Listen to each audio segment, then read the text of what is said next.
One welcome back to my YouTube channel. तो आज आम आलोचना करवा fourth semester Odia honours core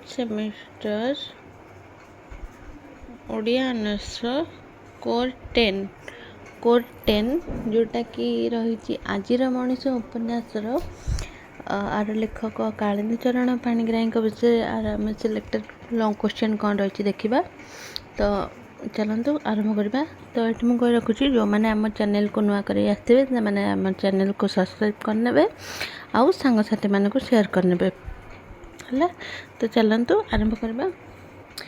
तो 1920 मसीह ये देला आजिर मनीष उपन्यास भाववस्तु विश्लेषण कर। तो आर उत्तर कौन हो ना यहाँ हूँ सिलेक्टेड क्वेश्चन। तो आपण मैंने चाहिए आपको नोट कर रखिपारे है। एबेठू नोट कर रखिले आउ परीक्षा बेलू हे तो असुविधा न हो पारे। तो चलतु आरंभ करवा। 1920 मसीहा पर भारतर राजनैतिक जगत रे एक झुमक दौर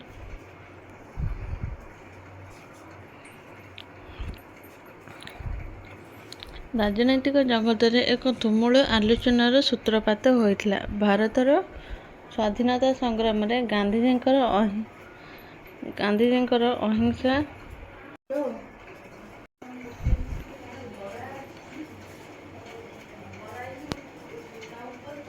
तो ये कौन थी जितेबाला 1920 मसीहा पर भारतर राजनैतिक जगत रे एक तुमुल आलोचनार सूत्रपात होइथिला।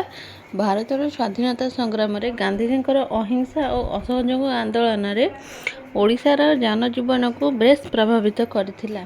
एही नवचेतनार पृष्ठभूमि रे ओडिया साहित्य भिन्न मोड़ नैथिला, जहा फल कि प्रवृत्ति और अभिमुख्य और रचना शैली रे विशेष परिवर्तन परिलक्षित होइथिला। तो ये मुझे पढ़ी दूसरी फास्ट तापर मु बुझेबी। पुरपल्ली रे एही परिवर्तित सामाजिक पारिवारिक जीवन रे आलोड़ना प्रदान उपन्यासिक कालिंदी चरण पाणिग्राही निज दक्षतार परिचय प्रदान करछंती। तांकर तो ये कौन देला जिते 1920 मसीह राजनैतिक जगत रे एक आलोड़न सूत्रपात होता ना से कौन होता ना भारतर स्वाधीनता संग्राम रे गांधीजींकर असहयोग आंदोलन आउ अहिंसा आंदोलन ओडिशा को बेस प्रभावित पकाइला, जहाँ फल कि ए नवचेतनाटा जोटा होता ताहा ओडिया साहित्य रे भिन्न मोड़ नहीं। 1920 जो गांधीजींकर असहयोग आंदोलन आ अहिंसा आंदोलन होता से आम ओडिया साहित्य को एक भिन्न मोड़ रे परिणत होता, जहाँ फल कि कौन होता ना प्रवृत्ति आउ रचना शैली रे विशेष परिवर्तन परिलक्षित होता है। तापर आसला कालिंदी चरण पाणिग्राही कौन कौन रचना अच्छी उपन्यास रही। प्रथम आसला माटीर मनीष, लुहार मनीष, आजिर मनीष, मुक्ता गड़ार क्षुदा आउ अमरचिता, ये 5टा उपन्यास अच्छी। तापर आसला ता भीतर आजिर मनीष उपन्यास हो। आजिर मनीष उपन्यासटी तांकर माटीर मनीष आ लुहार मनीष परवर्ती विकास भली जना पड़ुले हैं, प्रकृति रे ताहा नुहे। यही उपन्यासटी पूर्व 2टी उपन्यास ठारू संपूर्ण पौढ़ शिक्षानुकूल। यही रचनाटी गौरी नामक कटक आकाशवाणी तरफ 4 मास जाए साप्ताहिक कार्यक्रम रे प्रचारित होता। परवर्ती समय कौन है ना यह आजिर मनीष उपन्यास नाम नामित हो पुस्तक आकार में आत्मप्रकाश कला। जिते बड़े ये आजिर मनीषटा उपन्यासटी 2टी उपन्यास संपूर्ण भिन्न। जिते कि रचनाटा गौरी नाम कटक आकाशवाणी तरफ 4 मास जाए साप्ताहिक भाव में प्रकाश पाउला। परवर्ती समय कौन है ना यह आजिर मनीष उपन्यास नामित हो पुस्तक आकार में आत्मप्रकाश कला। यह प्रचार धर्मी एक रचना होइतिबा हेतु यार कलात्मक दिग क्षुण्ण होइथिबार देखा जाए।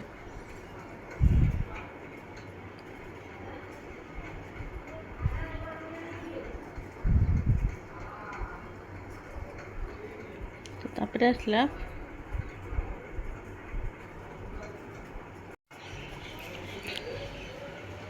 तापर एठी हमर देला विश्वयुद्ध स्वाधीनता आंदोलन पृष्ठपट भितर यही उपन्यासटी पर्यवेसित।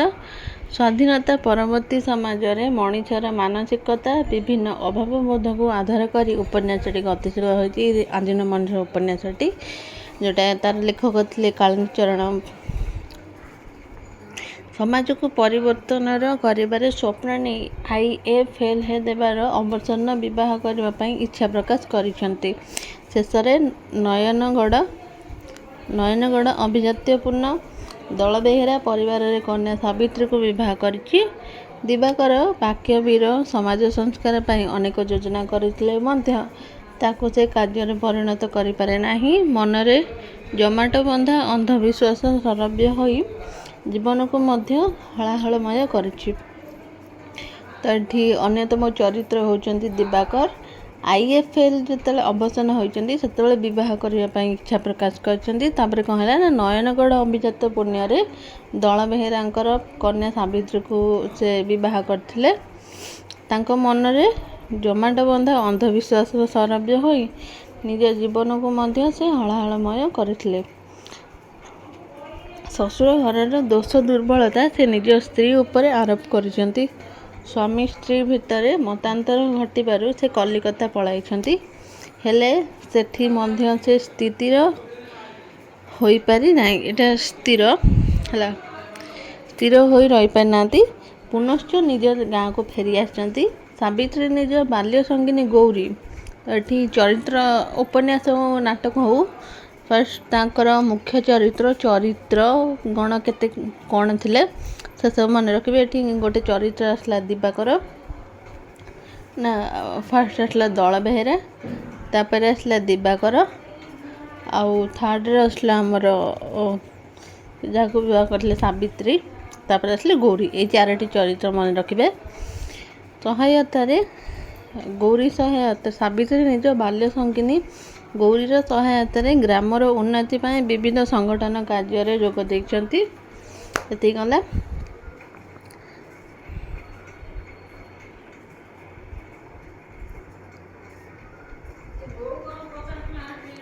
तापर आसला आदर्शवादी मदन बाबू कन्या गौरी गाँ स्कूल शिक्षा लाभ कर। गौरी थी मदन बाबूंकर गौरी गाँ स्कूल शिक्षा लाभ कर। समय क्रमे डॉक्टर विदुशेखर का पुत्र तुहिन को से भल पाई बसी। एथि ग्राम रे बहु अश्लील भावना बेनामी पत्र कांथ बाड़े कुस्थित लेखा सत्वे